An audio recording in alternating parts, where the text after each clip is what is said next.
வேதங்கள் மொத்தம் ஓதி யாகங்கள் நித்தம் செய்து பூஜிக்கும் பக்தி அதிலும் உன்னை காணலாம்.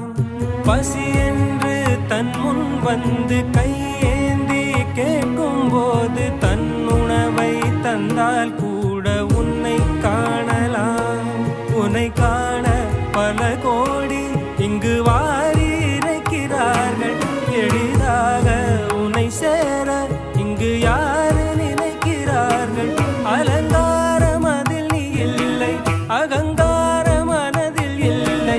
துளி கள்ளம் கபடம் கலந்திடாத அன்பில் இருக்கிறாய். உணர்ந்தேன் உனையே